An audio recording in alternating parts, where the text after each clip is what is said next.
Chapter 4. The Truth Revealed.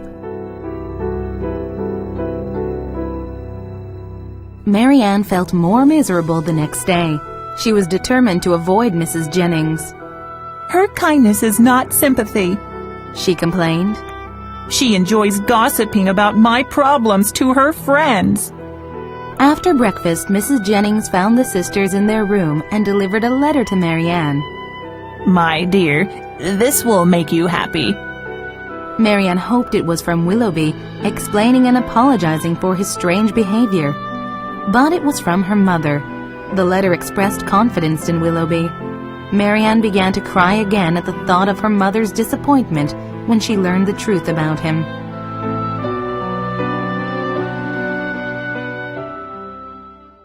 Then there was a knock on the door.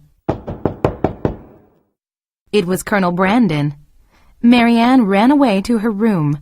Eleanor greeted him. He seemed unhappy. "I've come to speak with you," Brandon said to Eleanor.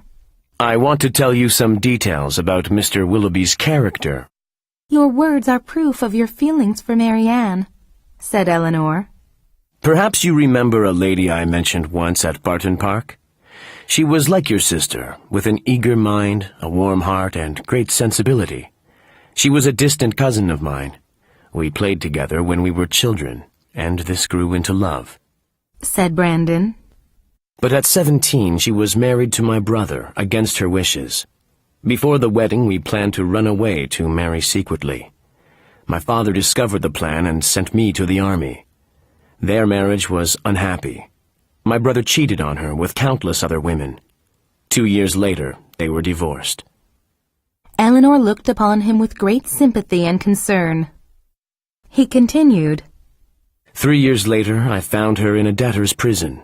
She was terribly sick and had only a short while left to live. I cared for her until she died in my arms.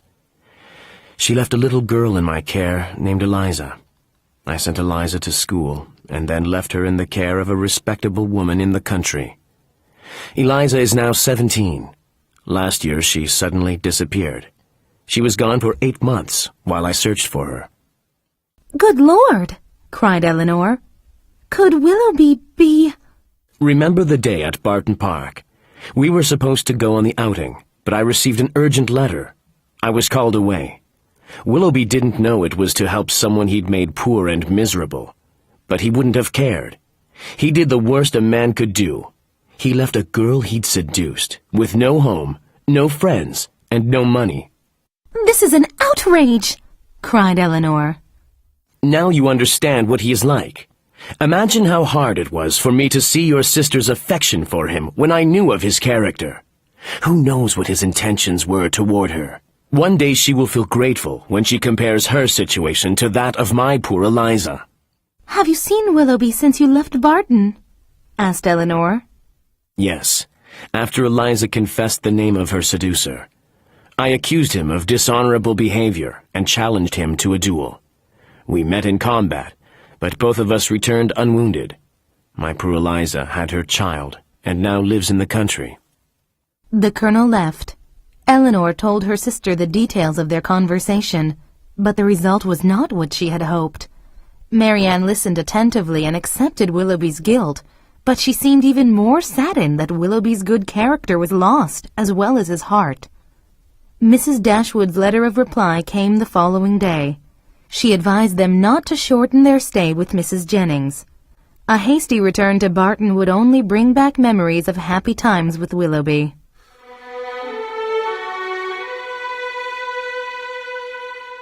Sir John and Mrs. Jennings condemned Willoughby when they heard of his dishonor. They also shared the belief that Eleanor would be the woman to marry Colonel Brandon. 2 weeks after Willoughby's letter, Eleanor found out that he had gotten married. Mary Ann was calm when she first received the news, but later began to sob wildly. At this time, Eleanor unhappily met the Steele sisters who had arrived in London. Lucy pretended to be happy to meet her. Eleanor had to use all of her self-control to remain polite.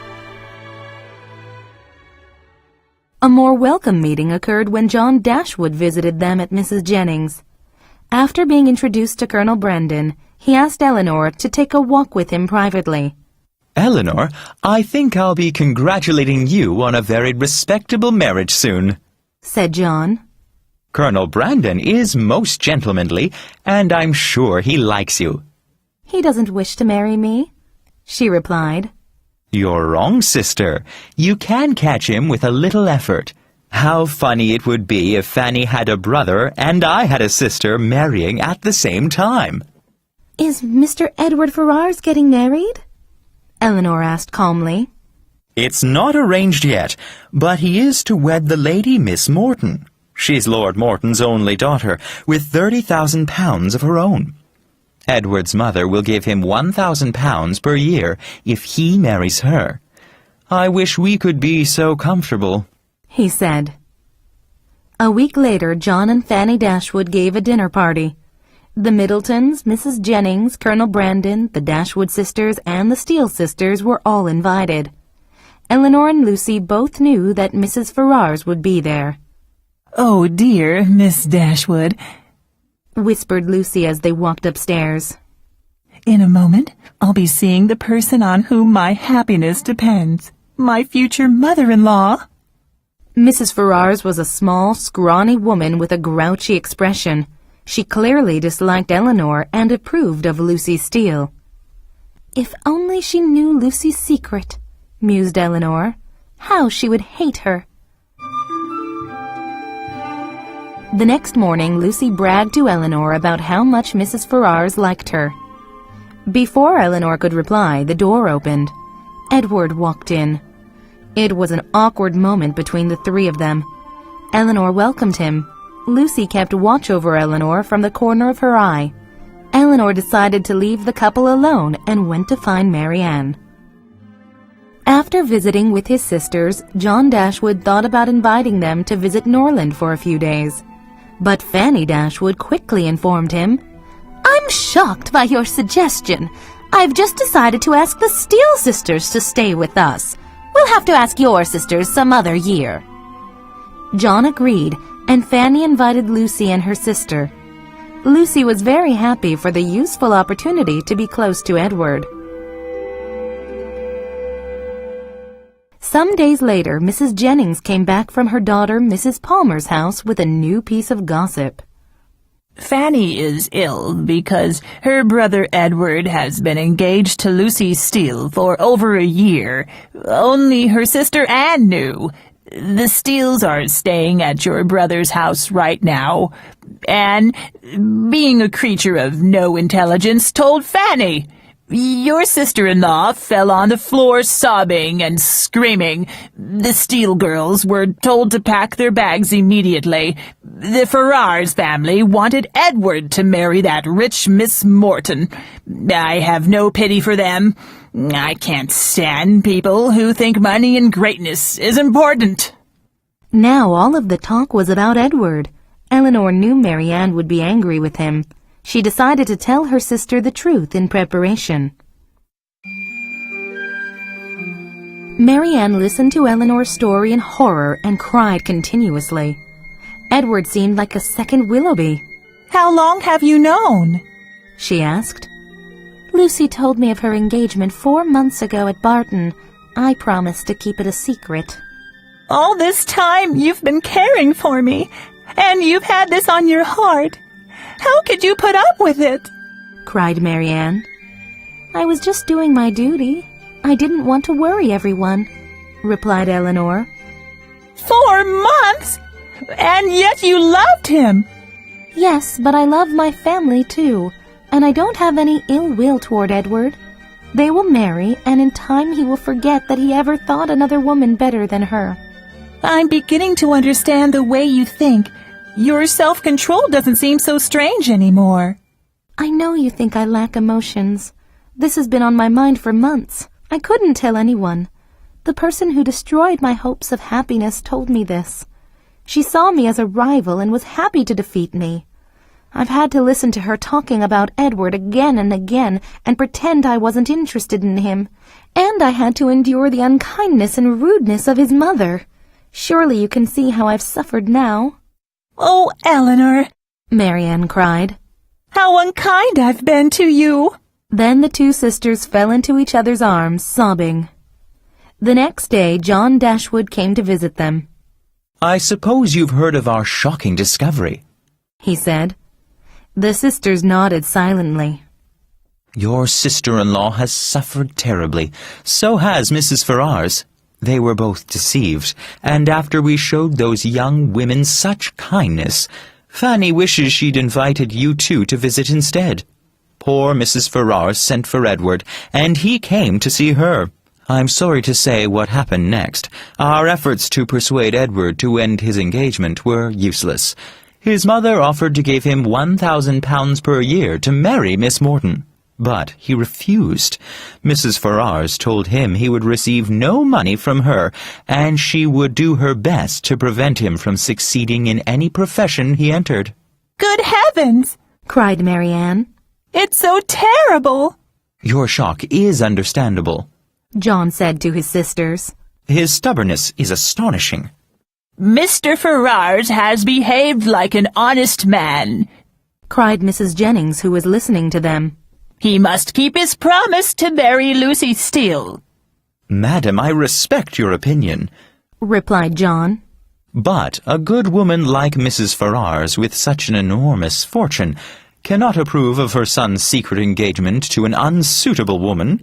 Mrs. Ferrars told Edward to leave her house forever, and he did. She never wants to see him again. Robert shall inherit her fortune when she dies. Edward will be poor, while his younger brother is wealthy. I sincerely pity him." John Dashwood soon left, and the three women condemned Mrs. Ferrars' behavior and warmly supported Edward. A letter from Lucy came the next morning. "Dear Miss Dashwood, as a true friend, I know you will be pleased to hear this. Despite the terrible suffering that Edward and I have been through, we are quite well now, thank God. We are happy in each other's love. Thank you for helping us through our difficulties. Yesterday we spent 2 hours together, and I offered him his freedom, and was ready to call our engagement off if he desired, but he refused. He said he didn't care about his mother's anger as long as I loved him. Life will not be easy for us, but we must hope for the best. He will enter the church. I hope you can recommend him to somebody who can offer him a job. Please tell dear Mrs. Jennings that I hope she won't forget us either. Please remember me well, and send my regards to Sir John and Lady Middleton, their dear children, and give my love to Miss Marianne. Yours truly, Lucy Steele." Eleanor was sure that Lucy wanted Mrs. Jennings to see the letter and showed it to her immediately. The old woman praised Lucy's warm heart. "She calls me dear Mrs. Jennings. Oh, I wish I could get him a job with all my heart." The Dashwood sisters had been in London for more than 2 months. Marianne was ready to go home. She missed the country terribly. Eleanor was also anxious to go, but she dreaded the long journey that lay ahead. This problem was solved when the Palmers invited Mrs. Jennings and the Dashwood sisters to their home in Somerset, only a day away from Barton. They accepted the invitation and planned to stay at the Palmers' home for a week. A few days later, Colonel Brandon came to speak with Eleanor. He had a job for Edward. "It would be a start for Mr. Ferrars at least," continued Colonel Brandon.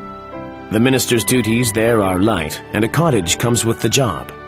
I'm sorry for the smallness of the house, and the income is only £200 a year." Eleanor thanked the colonel and promised to tell Edward the good news.